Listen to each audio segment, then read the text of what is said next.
So today I want to talk about high-risk farming and how to make the most out of your time when you're trying to make some gold. I'm going to go over a few points in order of importance. First of all is backspace. You want to make sure that you have as much backspace as possible. You don't want to have anything in your inventory that you mind losing. You basically just want to have your hearthstone, some shards, maybe some mana pots. These can be bought from the honor vendors for like 1 honor each, so they're quite good. And you want to make sure that you have the 18 slot bags. These should be somewhere between 50 and 100 gold on the auction house, and they also drop in high risk, so eventually you should get 4 of these. As a cheap starter, you can use traveler backpacks, which typically go for around 8 to 10 gold on the auction house. Okay, next up is movement speed. You're going to spend a good amount of time traveling between the area that you're farming and some vendors, or maybe some mailbox to send the gear to your bank house or whatever. So you want to make sure that you have some kind of mounted move speed modifier. What I do is I use the Pursuit of Justice RE. It's only one RE for 10% mounted move speed, so it's quite good. As an alternative, you can also use from the Retribution Paladin tree, you can use the talent with the same name. It's 2 points, but it also gives you a reduced disarm duration, so it can be a good value talent if you're a melee. You're also going to be moving between packs on foot a good amount, so you want to make sure that you increase your unmounted move speed as well. What I use is the Kindred Spirits RE. It's quite nice because it gives you unmounted move speed. It also gives you move speed for your pet and a little bit of damage, which can be quite helpful. I use the Felguard to pull packs out of the way, so having a little bit of extra move speed on the Felguard actually improves my farming speed as well. And the Felguard can solo some packs or like almost solo them, so the damage improve is also nice. So next up is what gear to use. So of course you don't want to use any gear that you would really mind losing, and if you have expensive pieces you want to make sure you have them commuted. You can see here I have like an Eltarian Steer, but of course with the Greedy Demon we can see I've commuted it, and only a few expensive items I have there commuted.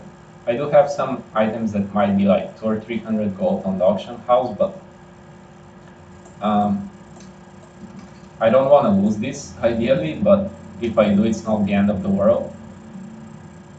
One thing is if you do get ganked and you lose these items, you can oftentimes ask your ganker to sell them. People are usually nice, they'll sell them for like half of auction price houses back to you, stuff like that. So especially since I have my REs on these items, if I lose them, they're a little more precious to me than somebody else on the auction house that might just like change the RE. So usually want to buy them back from your ganker, even though it feeds them money, right? But of course you don't want to lose the items willy-nilly every time you go out farming. So there's few things you can do to reduce the chances that you get ganked while high-risk farming. So first of all, you want to make sure that you're not farming the most popular spots at the most popular times, right?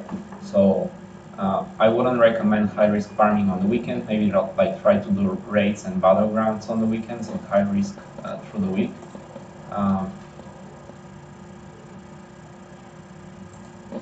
Also, like knowing more spots will help you. Like if you're only trying to farm Tier's Hand or like Hardland, these are popular spots, you're going to get ganked often there.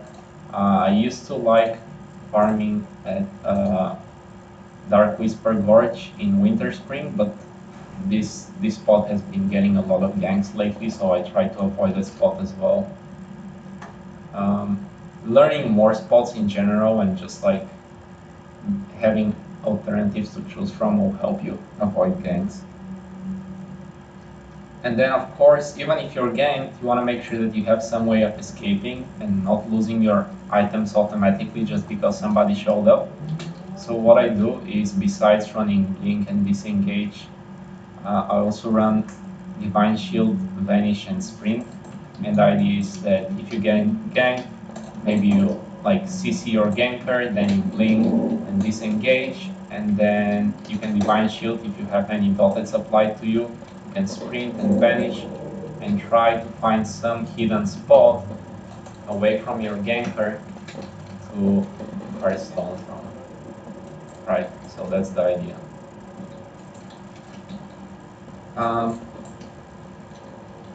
And then as a caster, you want to make sure that you have good mana sustain when high risk farming. If you're spending 10 or 15 seconds to sit down and drink water to replenish between pulls, then you're wasting a lot of time. Also, if you're just life tapping all the time and then you need to spend GCDs for life taps, and you need to spend cast time to heal up yourself after all the life tapping, then you're also wasting time. So first of all, innervate is a must, of course life tap, but also I would really consider getting the renewed energy. It's quite nice. I'll show you how I farm up later, and you'll see I don't need to life tap as much thanks to this RA. And I get 3 of it because it stacks up. And I won't really talk about damage much because you probably know your build well, hopefully, and you've optimized for damage. So mostly wanted to make sure that I've talked about movement speed and sustain. But one thing to really consider is getting tracking. And it's nice, most of the trackings would give you an extra 1% damage. I also run an additional RE for an additional 2%. But it's nice not just for the damage part, it's also really nice if you're using it, the humanoids tracking, you can see other players, melee gankers would be untrackable. But many times gankers would not be untrackable, so you can use track humanoids to see other players.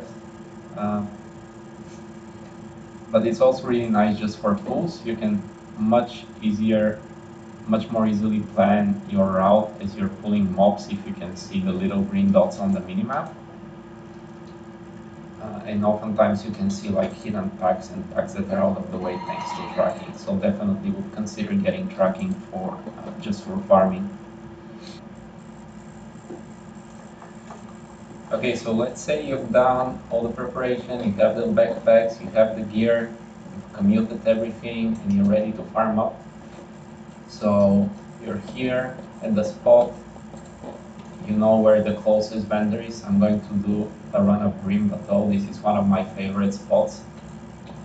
I'm going to do a run through, sell to a vendor, all the gray and green items I get, sell to a vendor here, and then come back and restart. This is in wetlands, if you're wondering. The reason I really like this spot is it's not very frequented, and the mobs drop a lot of gray items that will sell for 1 gold or more. A lot of green items, if you disenchant them, you can get a lot of greater mystic essences, which you can usually sell for 8 to 10 gold on the auction house. And also it's the vendor is not too far away, like right here at the intersection of these roads. By the time you can do 1 run, fill your backpacks, go to the vendor and sell and come back, and the mobs are already respawned. So that's also quite nice. So one thing I recommend before starting to farm is to record how much gold and shards you have. Right? I have this much gold, this much shards before I start this run. You can't really improve what you don't measure, so you just want to like make sure that you measure and try to compare the different spots using the numbers, and also use like some kind of stopwatch. I just use the in-game stopwatch from the clock to see how much time you're spending. I'm going to record myself from the time I start the run until I finish the whole run, sell the items to the vendor and come back, because that's basically 1 rotation. Every few runs I'll also have to run back to Manatee, and if you're really committed you can just set your Hearthstone here. The idea is that once you get some good epics, perhaps from the high risk chance. You want to mail this to some old bank or whatever, so you don't fill your backspace and you don't lose them to a gang. Okay, so without further ado, let's start the timer and let's start farming up.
So we cleared in about 7:30, definitely not one of my best runs.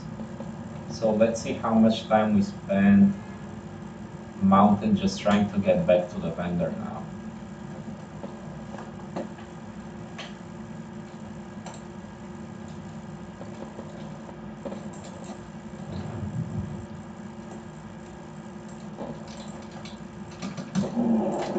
And our bonus screen free demon.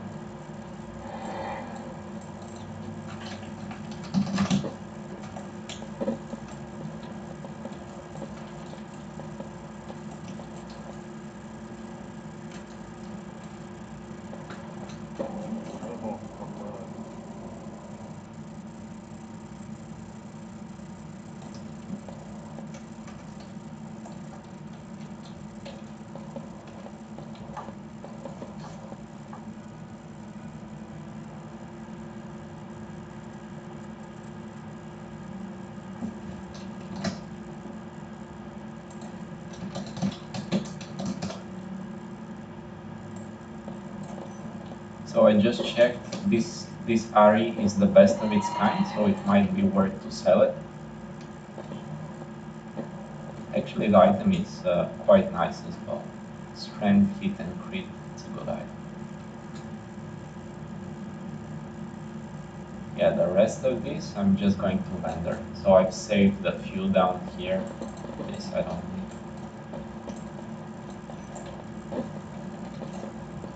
So while I'm on the way to the vendor, I make these choices. So it's easy now, I'm just going to sell everything here.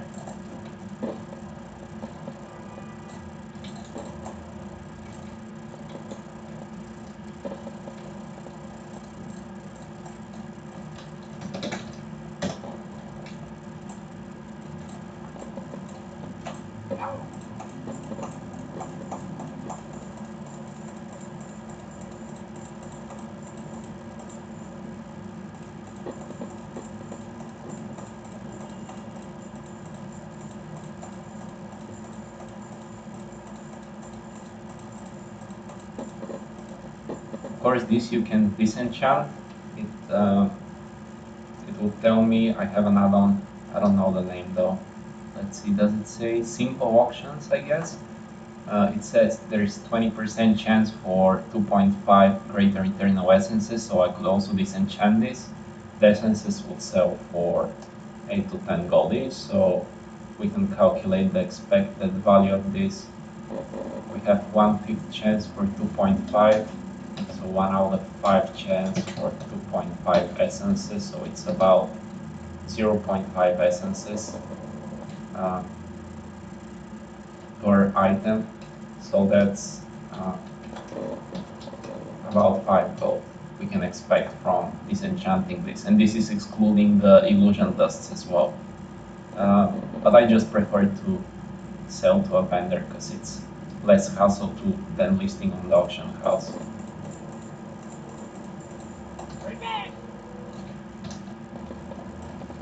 Okay, so now we can calculate our earnings. So we have 2, 3, 5, 4 gold and 26 shards, and it took us it's going to take us about 12 minutes for this run. Not my best run, definitely.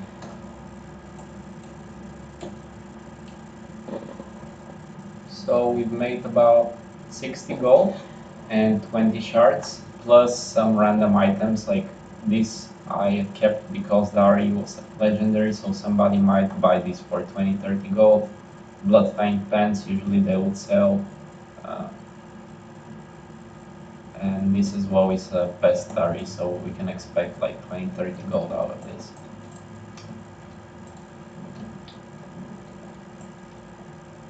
So with 12 minutes, this means it's about 5 runs per hour, and each of those runs is about 60 gold.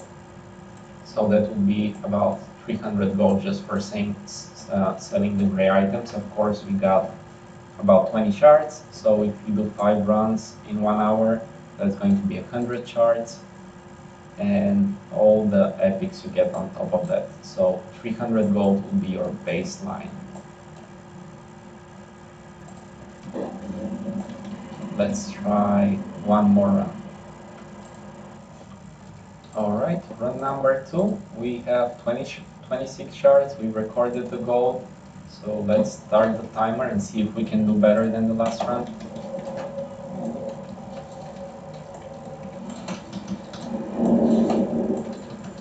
This guy is quite out of the way, so it takes a lot of time to get there. So I use the fell guard to pull him. But it's still a little tricky because he's a caster, so he doesn't always move.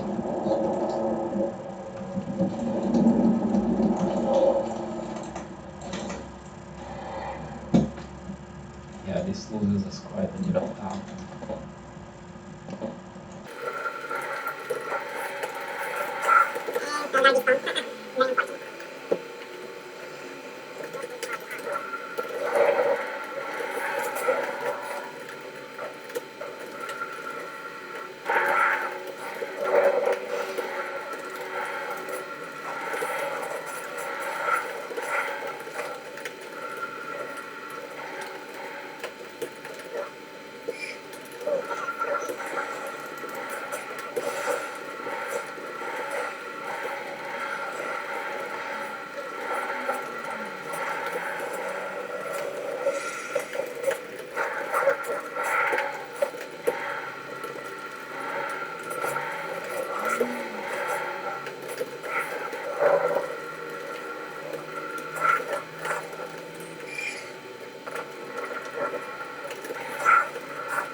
nothing really good.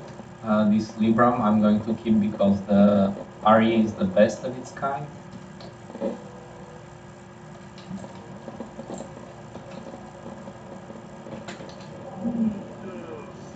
So yeah, I'll keep this for the RE. This thing I just vendor. This has a legendary RE that's best of its kind. I'm going to keep. I keep the Star Rubies. I think it shouldn't in general. It's just I'm banking this for jewel crafting one day. And yeah, there's nothing new. No really good drops here.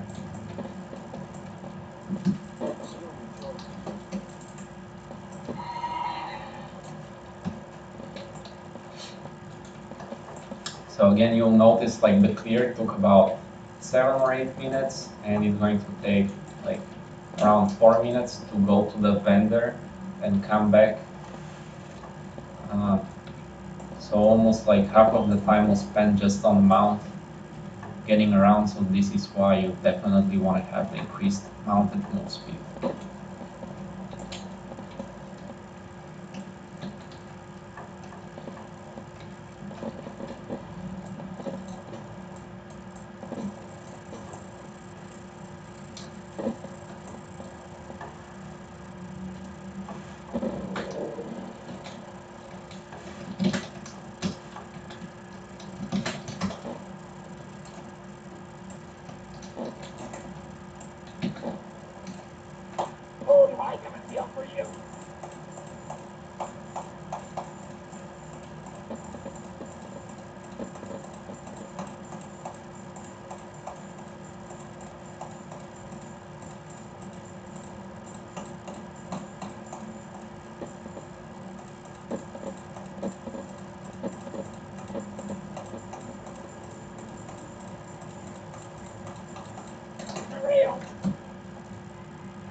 So let's record the earnings for 1-3 gold and 32 shards. Not as many shards this time.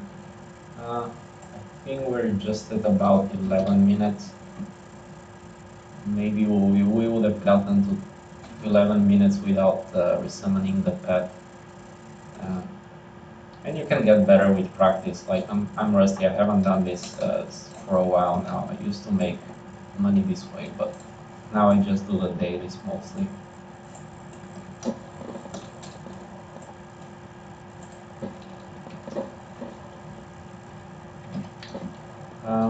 So yeah, we made again about 60-70 gold. I think that's expected. Kind of not as many shards this time. Usually you will get more, and then some epics. So it's a consistent way to make about 300 gold per hour just from selling grays and greens. I think that's where you want to be at. Like, think in terms of how much are you making from vendoring items, and not as much like how much are you making from selling epics, because